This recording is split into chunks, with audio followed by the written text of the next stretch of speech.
You're listening to the Best Company Show, Southern California's business podcast, focusing on topics of interest to CEOs and managers of middle market companies, with your host, Robert J. Curtis.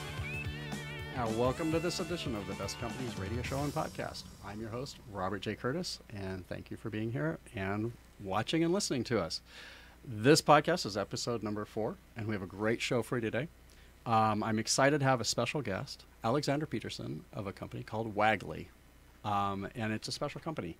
It is unique in many, many ways, and I'll let Alexander tell you a little bit more about it. But basically, Alexander himself, and I'll give you a little intro maybe, Alexander's background.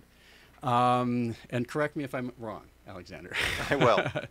Many years experience in business and management. Wagley is a recent venture of yours over the last few or several years. But prior to that, you're a McKinsey guy. You've had senior management positions and consulted with senior managers in various capacities. And we're not here necessarily to deliberate on your experience, but I can tell you from from our discussions that you've impressed me very much with your knowledge, skill, experience, and everything. And so I'm glad to have you here. And I want to find out more about this venture, about Wagley. So can you tell us? Well, absolutely. Thank you so much for having me. This is a lot of fun. As you said, I think after a career in consulting and corporate executive management, Wagley is truly a pet project, pun intended. It's been a lot of fun. I spent 15 years or so in animal health and pet care, and have come to really love and appreciate the very special bond between pet parents and their pet, their cat, their dog, or tortoise, or whatever it ends up being. And specifically, I think thinking about that, how that bond has changed. Right? The bond that started from, well, it's a farm dog that helps me in whatever I'm up to in my farm, to now they're inside my kitchen, and 20 years later they're next to my bed and then sleeping in my bed. Mm-hmm. And that changes the way I think about that pet, be it only because I go from physical health to emotional health to behavior to relationship to socialization. It's just completely transformed our relationship here in America with our pets, and it's made them a critical part of who we are as individuals. So tell me, that is obviously what you focused on. When you founded Wagley, you had that in mind, and you decided to create this, from what I understand, is more than just a full-service veterinary pet products, pet services kind of organization. It's a lifestyle experience. It's a community of sorts. Can you tell me about that? No, absolutely. It's really a support network and a family, like an expanded family for pet parents. We're a family-owned business, and we're trying to create a family of pet people that care about their pets. So yes, you're right. It starts from a full veterinary hospital with everything you expect, from surgery and diagnostics and all of those things. But then it's also bringing in notions like daycare and boarding and grooming, and put it all together so it's not just a convenience of having all these services in one place. It is what happens when the magic of all these things together starts happening. What happens when a veterinarian asks you questions around, how's your dog feeling? How's it going at home? What happens when you're in daycare and we're realizing that maybe there's a physical health thing going on because they're not moving and as active as they should be? So once you start bringing that total picture together, our pets who can't talk, suddenly we're making them talk. We're bringing up all these new things. So that's what this experience is about. It's about busy people here in Orange County and in the state of Washington, outside Seattle and Northern California, living that lifestyle and yet making that pet central to their life and being there to support them with what they're trying to do.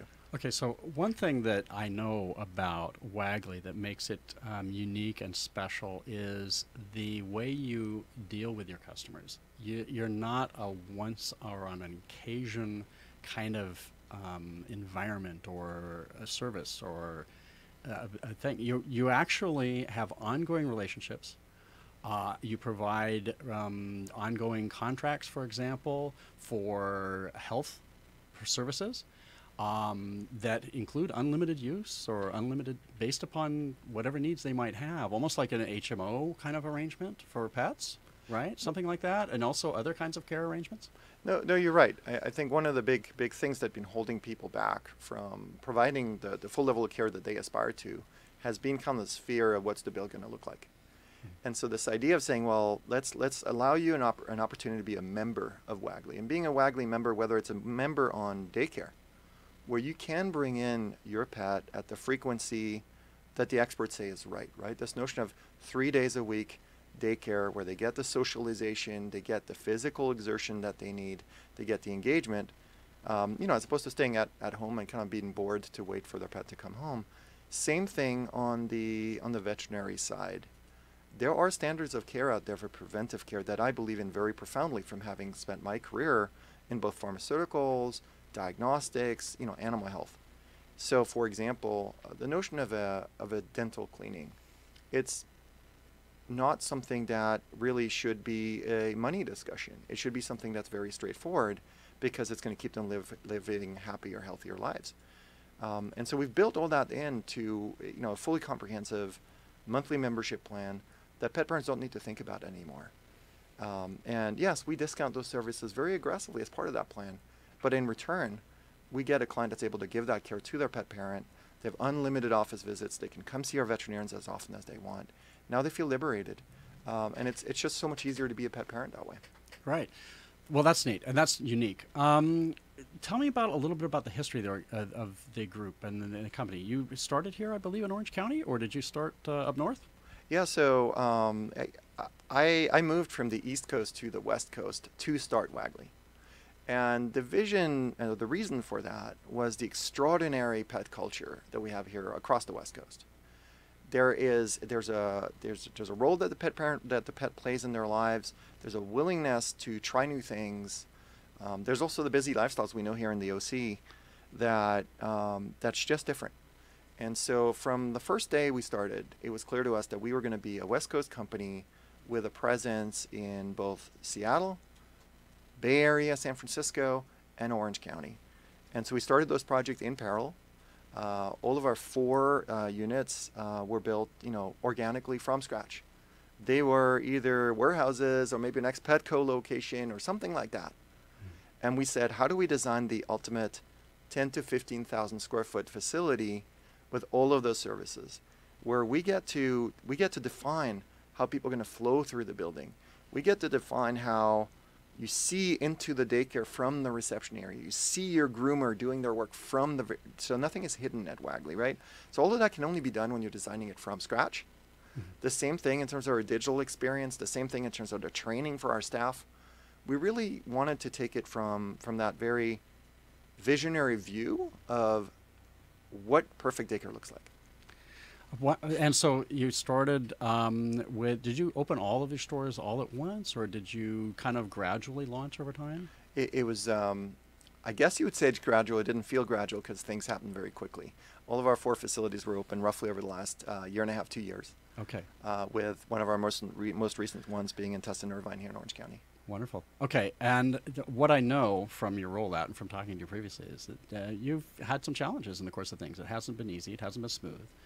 But the good news is over the last few months, you're seeing a major improvements in the number of customer relationships, the engagement with the customers, the overall revenue numbers, and everything are just doing very well from what I hear. Well, thank you. Yeah, it's been really fun. Like, as you said, it's never a straight road. I don't think it is for any startup. We went through what I think is a bit of an unusual road. Initially, a family-owned, family-funded business that then brought in external funds and kind of became private equity-owned for a little while, and then moved to then taking back that business and making a family-owned business again. That decision, I think, was probably the most important decision we've made, because what we've done over the last few months is bring back simplicity. Right? Going back from a team that had a large corporate team to no corporate team, and just pet campuses and veterinary hospitals. They were self-managed with tremendous pet lovers in each of the key roles that really love what they do, that are taking initiative, that feel empowered to do so. So that's really what's driven our growth. I think it's the enthusiasm of every one of the 100+ people that work at Wagley.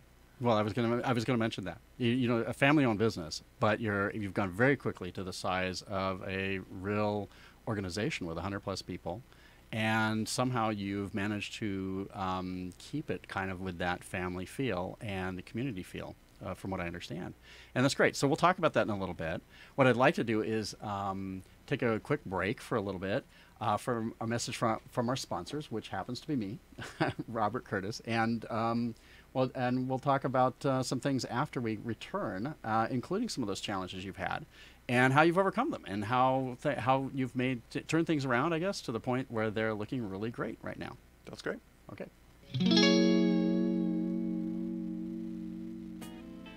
Robert J. Curtis is the founder and CEO of Alpha Quantix, a premier provider of employee analytics and metrics that helps CEOs and managers of middle market companies hire the best, manage the best, and be the best. Robert is a keynote speaker, presenter, moderator, and panel member who regularly appears at conferences, business events, and association meetings nationwide. His presentations provide powerful information that gives CEOs and managers of middle market companies valuable insights to improve their hiring and engagement skills. If you'd like Robert to make a personal appearance, he can be contacted by visiting his show's website, bestcompanyshow.com, or by emailing Robert at info@bestcompanyshow.com. Wonderful. Welcome back to this edition of Best Companies radio show and podcast. I'm your host, Robert J. Curtis, and thank you for being here. I also want to thank Alexander Peteresen of Wagley for being here. Very interesting conversation. We'll pick it up from there and talk about some challenges. But before we do that, I want to mention and ask everybody to come visit us at bestcompanyshow.com. Check out our website. We'll have information on upcoming speaking engagements, events, and lots of information about people management and using analytics and metrics and people to manage people better and more effectively. And also, you can listen to this show and our other shows at the Best Company Show website at bestcompanyshow.com. You can also see us on the YouTube channel and listen to our podcasts on iTunes, Stitcher, and many of our guests' websites. From time to time, we get them to post them up there too, as well as, of course, the OC Talk Radio website and YouTube channel. Anyway, thank you, Alexander, for being here.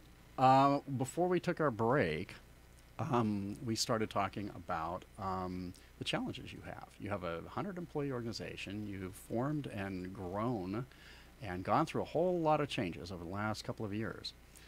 But things are looking good. What I want to know is, what did you go through to get here? People management is not an easy thing. And you have a lot of people. And you've talked about culture as being very important. You've talked about the customer experience as being very important. So tell me, what are your challenges in those areas, or what have they been? Well, I think it's not just a number of people. I think it is with the vision of trying to bring together, Robert, these different aspects of pet care. You're bringing different cultures into one building. A veterinary professional versus let's say a creative groomer and stylist, really an artist, to, let's say, a play coach whose passion in life it is to spend time with dogs. Those are just really different perspectives and styles and cultures and pay grades and all of those different things. And so I think that one of the biggest challenges we've had is how to bring all that together and feel like that family that I was describing. How do you make each of these individuals want to work together and not just follow a certain path that we preset for them, but actually help us shape that path for us and work together in doing it. So that's really, I think, the biggest challenge that we've had. It's a lot of fun, and it comes down to, I think, both transparency with each other and also an aspect of just collaboration and roll your sleeves up. Okay, now, I have to ask you, though, because when you start talking about those kind of things, that sounds like a very nicely run or well-run family business or locally run business. But you went through some transitions here. You had some private equity involved, and they're very numbers-driven.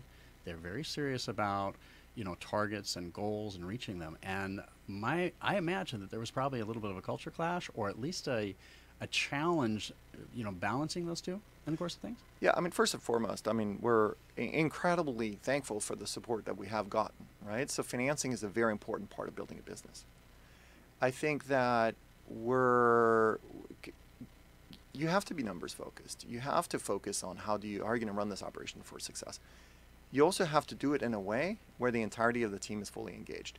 And that's what we're trying to do, right? So the notion of saying, well, how do we give empowerment down at the level where action actually happens, right? We had a larger corporate organization before. We don't anymore.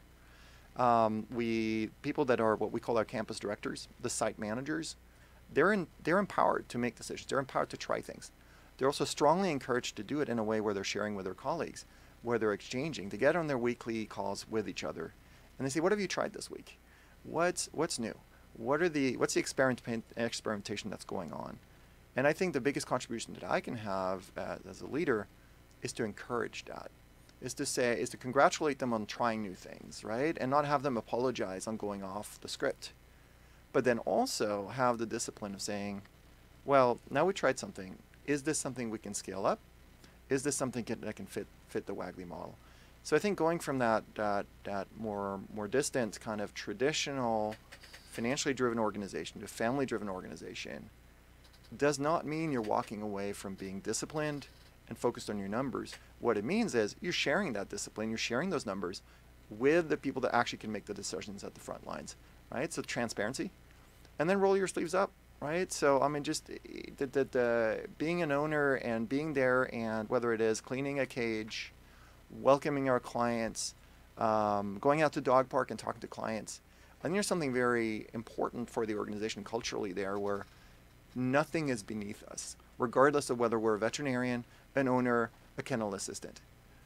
Okay, so that brings to mind something. It sounds, the way you're describing it right now, it sounds kind of like maybe it was ad hoc, kind of on the fly. But I know you a little bit. We've met, we've talked. And I know you're not that way naturally. You're very organized, methodical, you're a numbers guy and everything else. So there's an implementation here that you're not describing. And that's what I'd be interested. I mean, what do you do to get to this, to get the employees, to get the organization going, stepping all in the right direction or in the same direction? Is there a process, or is there a way that you've done this? Yeah, I mean, first and foremost, your point about discipline, we're in some ways more disciplined about numbers than any other organization in the world, in the sense that I know how many people went to my website this morning. I know how many leads we generated. I have a good sense for how many daycare clients are in each of our 4 facilities this morning. So we've set up systems to share those numbers and be very focused on them. The system comes down to setting reasonable, stretched objectives, but then really be there to support each other in meeting them. We know there's variation, right? So there's a point to which it only makes so much sense to try to perfectly forecast everything. Mm-hmm. On the other hand, understanding what's happening is really, really important. And that's where a lot of conversation among the leaders of the company. So the leaders of the company are the campus directors, the veterinarians, all of those key people that are critical, work really closely together in what I think is a pretty disciplined process, but where there's opportunity and space for experimentation. So for instance, let's just take a random example.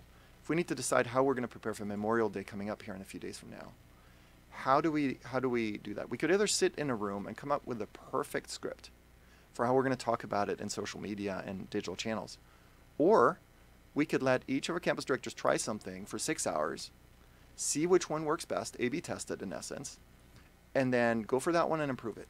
And that's the approach we've taken. So it's kind of a very disciplined version of experimentation, as opposed to kind of a top-down planning approach. So you're literally trying out new ways to reach out to your customers, engage your customers, do other things with your staff on an hourly basis, not daily, monthly, weekly. It's literally down to fine-tuning by the hour, by the time of day, and various other things like that, right? That's very much what it is. And I think what we're doing in the background is we're codifying what we're learning. We're building the Wagley playbook. Today we have 4 facilities. I can't predict how many facilities we'll have in 5 years from now, but this model, I believe, is strongly relevant to every major city in America. The love for pets is not going to change. It's ever growing. It's a fundamental trend in our society. And I believe that Wagley is being built with the opportunity to scale that way. So we're in this early kind of experimentation, petri dish phase where we need to move on an hourly basis. Are we always going to be like that? Probably. But we're also learning throughout, writing those learnings down, turning them to process, into policy, into tools. And so that's kind of the more disciplined, as you said, the other Alexander, if you want. that is trying to turn this into kind of that evolving recipe, recognizing that if your mother passed on her best recipe to you, you could never execute it quite the same way unless you've had that experience of doing it. Okay, so since since you're a numbers guy, I know you have some numbers in your head right now, and I want you to share them with us. Can you share some numbers on how, first off, you started implementing this or really focusing on this a few months ago or 6 months ago, I believe, right? So can you share the results when you, since you've implemented all of this kind of methodology and really focusing on the customer engagement and the life cycle and the long-term engagement of your customers through your employees, how have the numbers looked? I mean, we've been really blessed. Now, I want to, as a numbers guy, I'll tell you 3 months does not a trend make, right? But what we're seeing is that we're seeing on the marketing side, we're seeing our cost of customer acquisition halved. And that's a sign that our message is resonating and that we're hitting the right demographics, that we've kind of understood our target. We're also seeing, pure new clients counts, right? New clients that walk in the door and say, I want to try you out. Significantly growing, depending on the facilities, by 20%, 50%, month on month. So really strong numbers that are promising of the future. And then the results themselves, yeah, we're still in kind of this aggressive startup mode where we're seeing month on month 20% sales growth. Is that a long-term goal? Not necessarily. I don't know that we need to grow at a breakneck pace forever. But like I said, I think we feel blessed that pet parents on the West Coast are choosing to try us, give us a chance, and decide to stick with us. And one of the things that's so special about this business is we build these long-term relationships with clients. What matters isn't a month-on-month.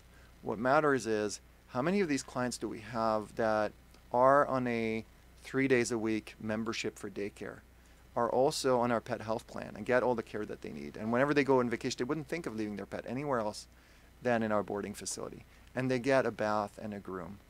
So suddenly that client, the lifetime value of that client, is very significant and justifies every bit of the investment that we're putting into that very special client relationship. Okay. That's wonderful. Thank you for sharing that with us. But I want to transition on, and I want to challenge you a little bit. Okay? We're going to do our hot seat question, and I want to throw something at you. And what came to mind while you were talking, because you're really focused on that individual, customized, very personal experience that you're giving to the customer or the client, the long-term engagement that you're generating and you're thriving on. Okay, so let's talk about something that's been in the news lately. There's this company called Amazon out there. Yeah, I've heard about them. Okay, the news lately, and it's been in the news for a little while, but there was a recent article talking about some issues related to it. The old news is that they acquired Whole Foods. Right? They came in, and when they first acquired them, the initial questions were, what's going on here? How are they going to integrate? How are they going to use this? Big online retailer focused on a culture of speed, efficiency, understanding the customer's needs and wants, and delivering a wide variety of things as quickly as possible, as convenient as possible to customers, and also cost-driven. Now, on the other hand, Whole Foods, I would consider that more like what Wagley does. It's very personalized, very individualized. You talk about managers customizing services and coming up with ideas to reach out to and engage their customers over at Wagley. Well, that's what Whole Foods was, right? The Whole Foods was a kind of organization where a manager had the right to change products, to offer different things, different ways of doing business and reaching out to the customer based upon what the customers are telling them right then and there. And they had a lot of autonomy, kind of like your people. Now, here's what's going on.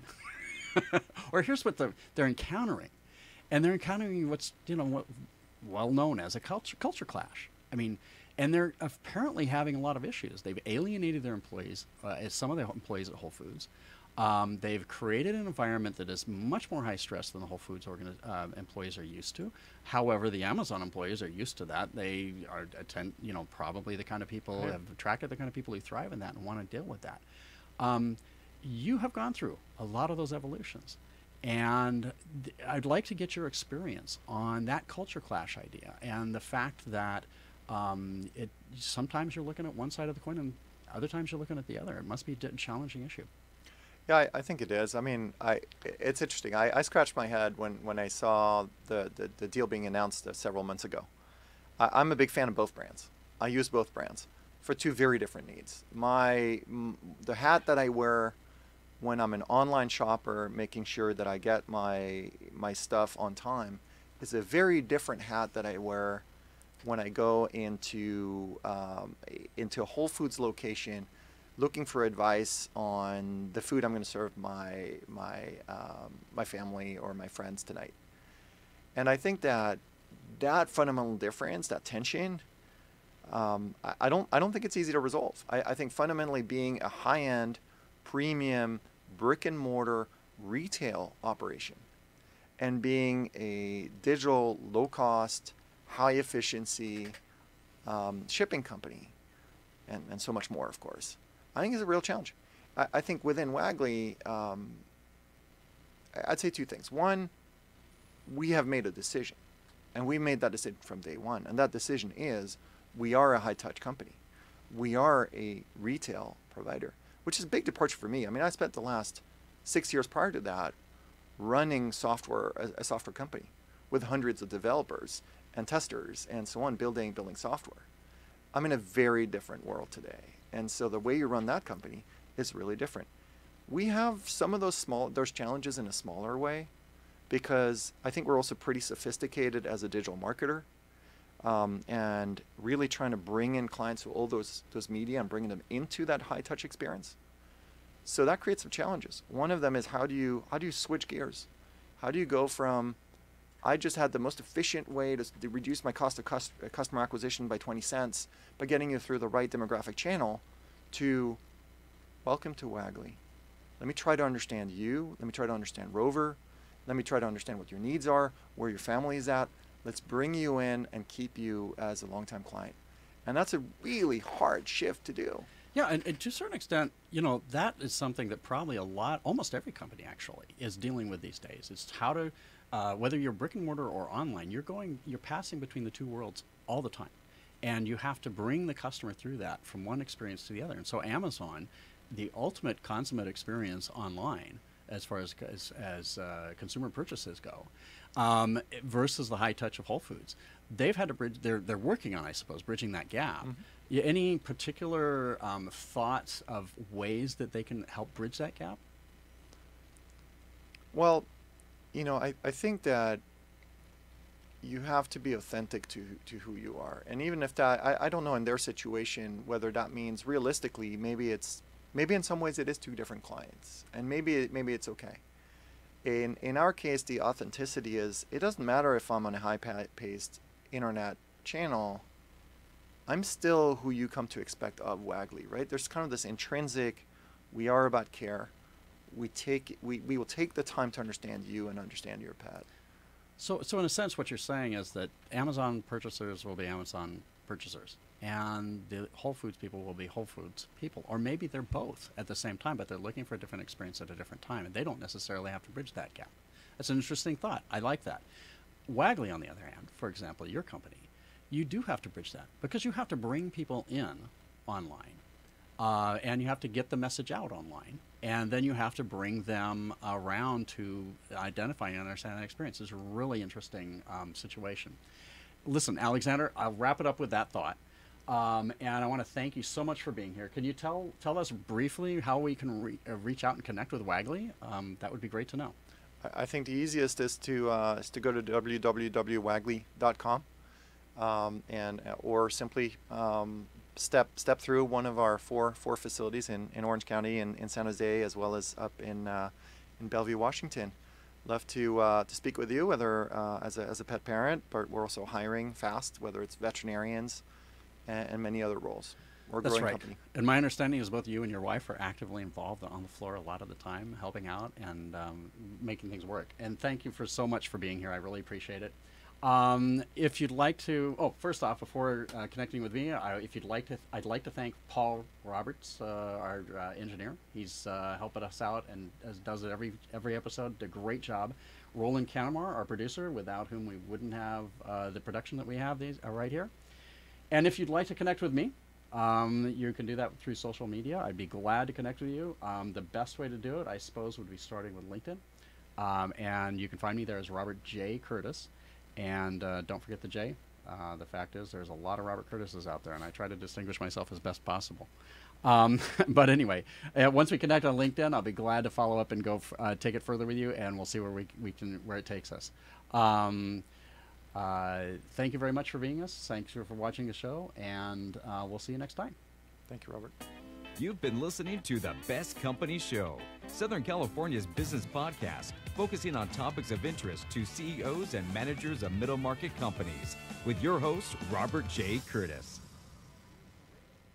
Do you want a free analysis of your inbound marketing? Do you want it in 30 seconds or less? Then check out Marketing Grader, the free marketing tool from HubSpot. It's simple. Just go to marketinggrader.com, enter the URL that you want to analyze, and Marketing Grader will instantly give you a detailed report grading your lead generation, mobile marketing, social media, competitive benchmarking, and more. It's simple, it's powerful, and it's free. marketinggrader.com.